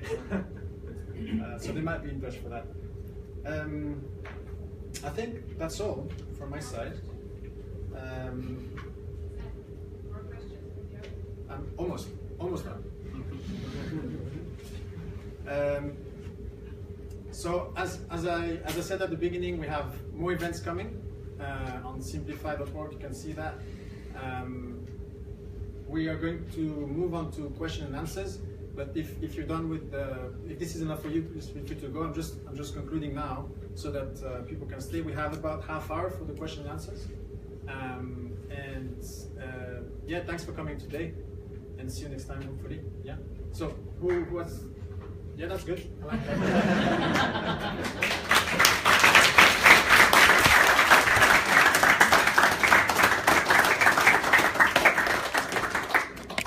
Right, questions. And David gets to pick. Thank you for your talk. I've been on your website and I really appreciate your candor and honesty, because it answers a lot of questions that people would look at a guy who's retired early and think, wow, how does he do it? And you really get all the information because you share a lot of information, so that's really good. I notice your portfolio is heavily weighted to property, and that's where you draw most of your wealth. And actually, personally, I think that real estate is probably the fastest way to build wealth and get passive income and financial freedom. That's why I'm here, because I'm interested to learn about the overhead way in funds and things like that. So, as someone, probably best about to start my investment story, which way I could go, would you, having learned what you've learned recently from Boglehead and Andrew Helen and things, what would you still think? Well, I'm not asking your opinion or you tell me what to do, but would you say that you still think property is the best way to go, and that you found that was your way to build a wealth? But I see you have also got a quite good portfolio in the funds. So, yeah, what would you think? I guess if I say the question is almost if I was doing it again, Yeah. having known about Boglehead's philosophy, would I have done it the same? I think most likely I would have done some of it the same, and I would have used the low-cost index funds. From what I've researched on them, I'm a big fan, and I'm sad I missed out.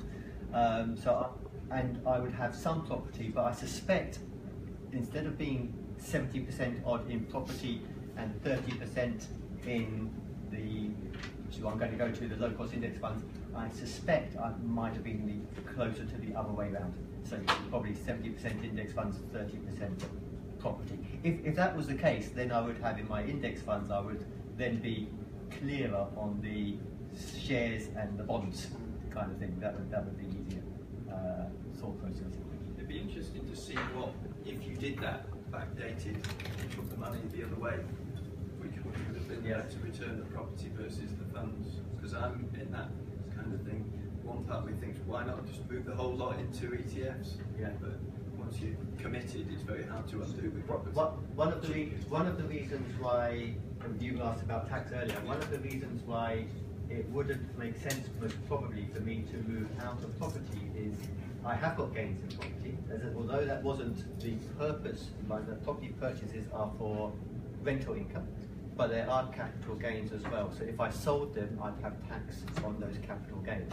So I'd be able to, say I had a $200,000, say, property, I would end up maybe with $160,000 to put into the ETFs. So that moves me away from that thought a little bit.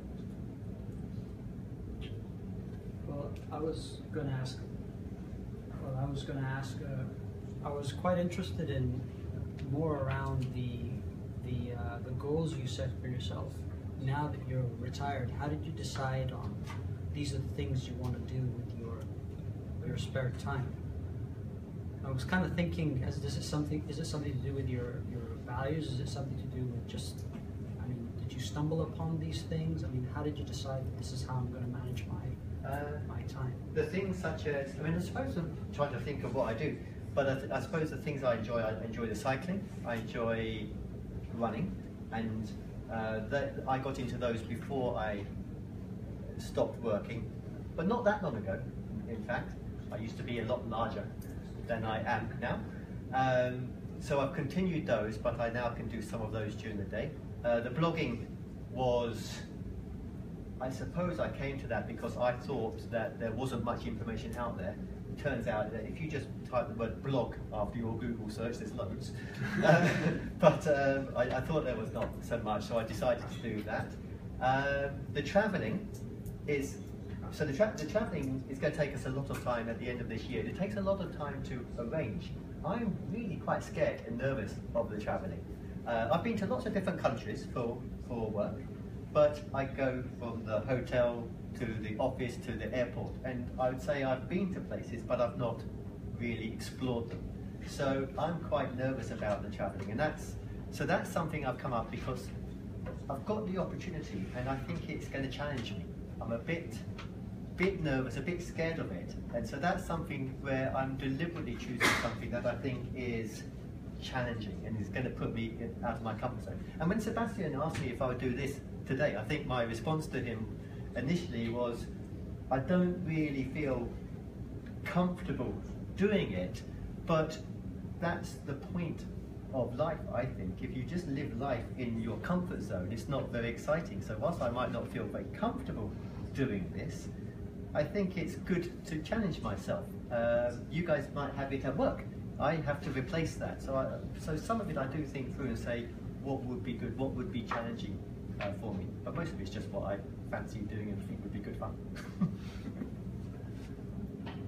I'll go through some first. I'm going to try and get two good answer ones.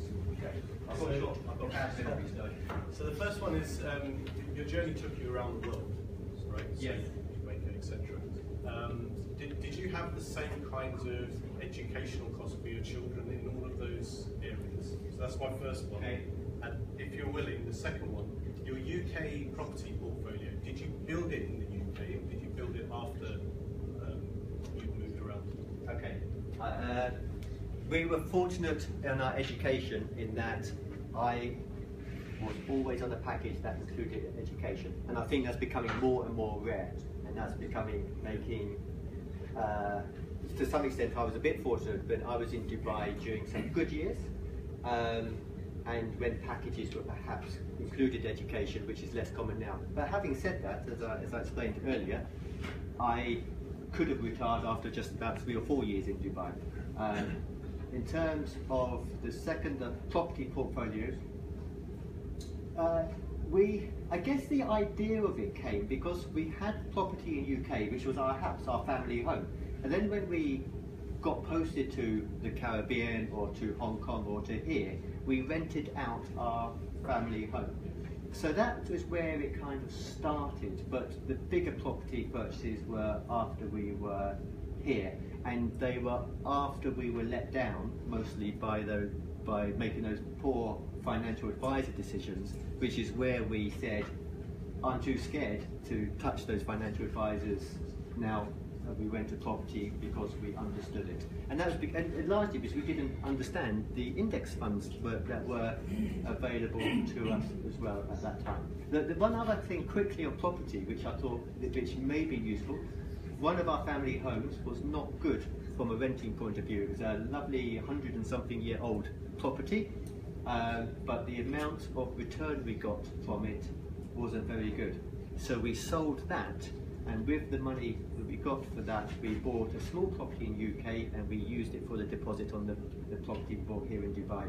So that was a good example of having an asset that was a nice asset, but it wasn't a very good performing asset, and then we took our money out of that and bought something that was more effective. So that was another thing I got right. Thank you. There was another over here as well. Just wondering, in the year and a half or however long it's been that you've been retired, have there been any freakouts where you just sort of looked in the mirror and said, "This was a mistake"? One. I think there was one, and I did a blog on it, and it wasn't actually a terrible one, and it came about 6 weeks ago or 2 months ago, and we had Christmas. We had the kids back with us for Christmas, so all of my routines went out of the window, and then the kids went back to Switzerland and UK, and my wife went back to work, and I woke up one morning and I sat there and I thought, I don't know what to do. I'm bored, and I thought, well, what do I do? And I guess we were having a conversation about starting investing and what do you do about it? How do you start? And you start with one step, I guess, and then you take another step. And I just decided to do something. I can't even remember what I did. Maybe I went to get a coffee, or I said, oh, I need to I need to pay these bills. And I just started doing something that day, and then the day went past, and the next day I decided to write a blog about that bad day. And all of a sudden I just kicked myself out of that. So it was only one day, and I'm a big believer that it's in our control to sort of to take our own action and to move out of it. So yeah, one day, and I kicked myself out of it quite quickly.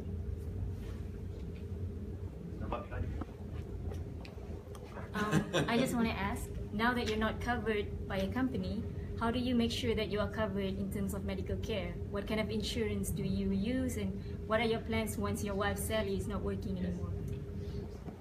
That was good. Someone asked me that question on my blog just the other day. At the moment, I'm covered under Sally's insurance, so that works. What we've got coming up is when we go on our travel, and I'm calling it backpacking because I have actually bought Sally a backpack, and that might not have been a smart move because she doesn't seem to think she can fit all her clothes in that. We'll get backpacking insurance, which will include medical insurance. And then, depending on where we live, I think we accept we'll probably have to buy insurance, and it will be a cost that is just a normal part of our living expenses. The fact that we don't smoke, we keep fit, and we're still quite young, will help on that. Fortunately, from the UK, to some extent, we do have UK health insurance free of charge as a backup plan, but I would only look at that as a backup plan. So it's going to cost money, I guess, in due course. Are you planning on a blog post, like specifically on insurance as an early retiree? I can think about it. I will make a note on this high tech thing I've got here. Insurance. So this will be another blog about something I don't know much about.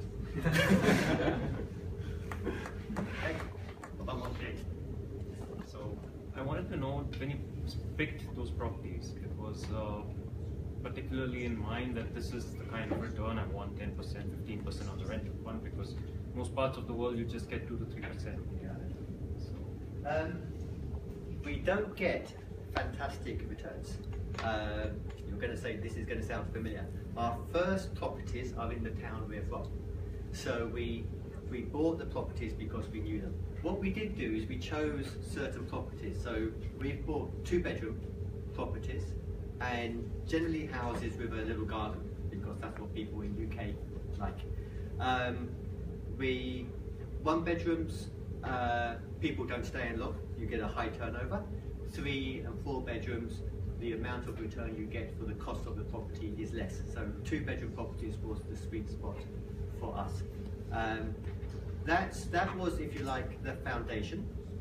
Since then, we've bought a student let, so that gets us a higher return and a higher hassle, but it does get us a higher return. And we've recently bought 4 lower cost, still 2-bedroom properties in a geographical area in the UK that we don't know, because we get a higher return on that. We feel that's a bit more risky, but the amount we put into it is less. And the one we bought in France, and this goes back to the balance, so this property we're buying in the French Alps, which is our most expensive property by far, and it is the most tiniest property by far as well. That is an investment stroke lifestyle, because we won't get a great return on that, but we're going to have a lot of fun using it ourselves. So that's a bit of a balance. It's not all about the money, it's about getting a bit of a lifestyle balance. That's it. Well, that is one more. Do you self-manage your properties back in the UK, or do you use a letting agent? We use a letting agent, and I think the main reason we do that is we charge a proper market rent, and I expect my tenants to look after the property. I expect them to pay me the proper market rent, and I expect them to pay the rent on time when it's due. And I think from that they should expect me to give them a professional service, and I don't think I can give them a professional service from such a long distance away. So I accept it's not the cheapest way of doing it, but I think if I'm charging them a proper amount of money, I should give them a proper service. It's almost the same question. Okay.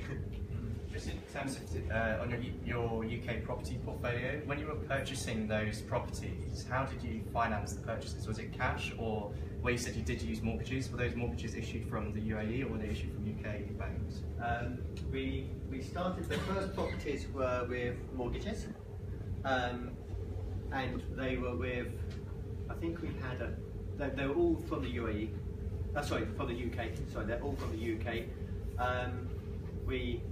We managed to get one on a not buy-to-let, because that was cheaper, but then we shopped around and we got reasonable deals, but the subsequent, so we probably bought about 4 using mortgages, and then we paid those mortgages off as quickly as we could, because we didn't need any of the income from the properties at that time, so we were getting income, so we just used those to overpay the mortgages at every opportunity we could. And then more recently we bought in cash. We don't particularly plan to expand the property side unless we do it as part of this work idea, or buying an auction property and doing it up. And I mean, people would say that we could have leveraged more and maybe bought more property, but I wasn't comfortable with doing that. We kind of bought one at a time and dealt with that, rather than sort of leveraging and having an awful lot of mortgage debt. That again, I don't like debt.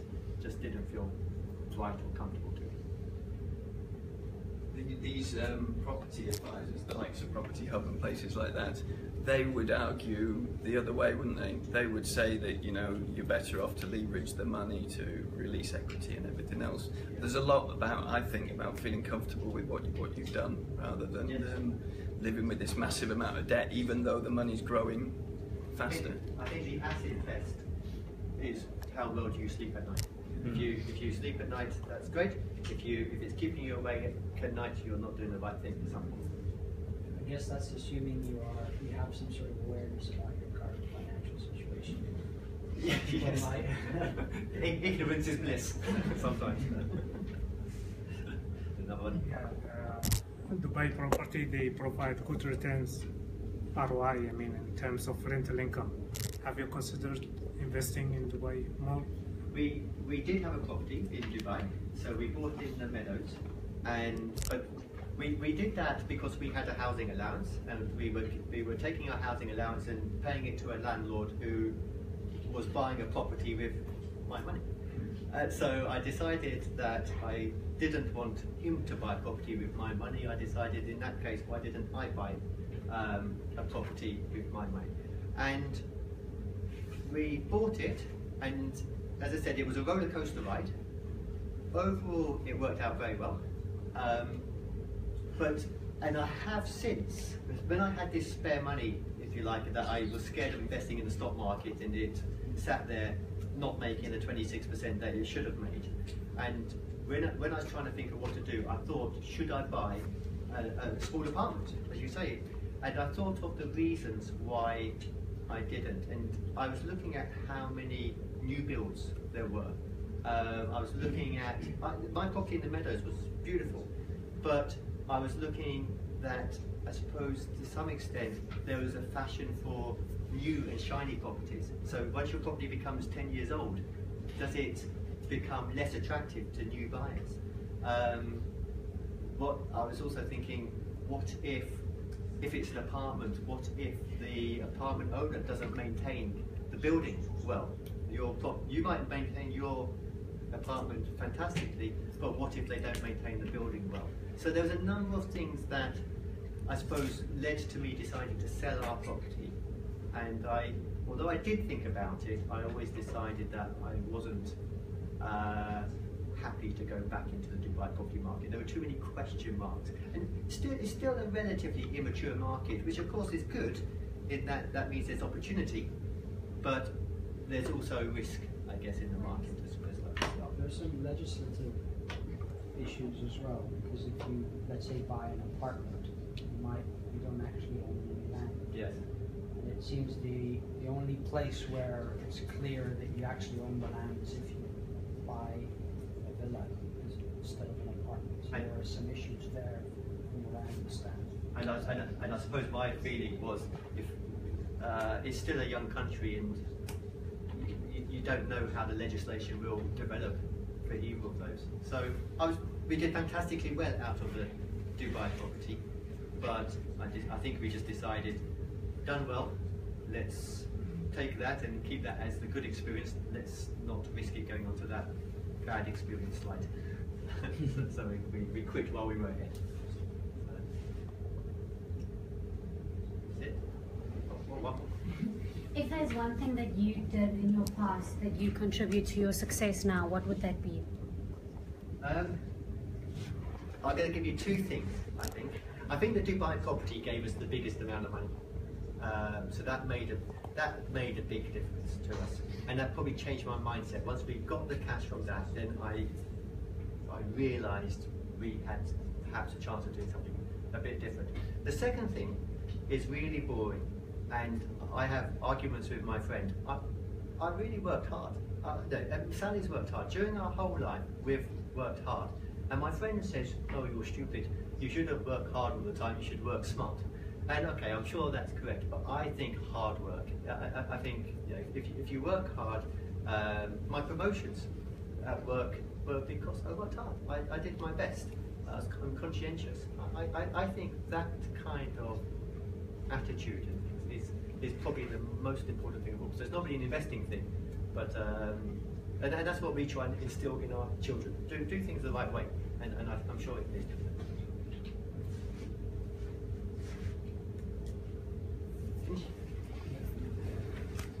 Well, thank you again. Pleasure. David, thanks a lot.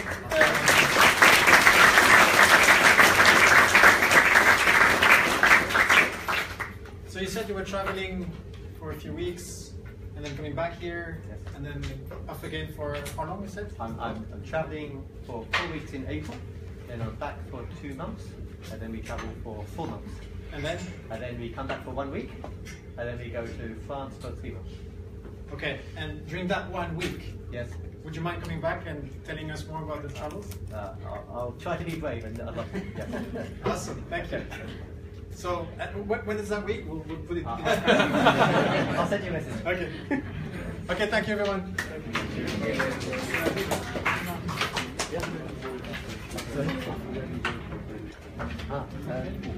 Thank you very much.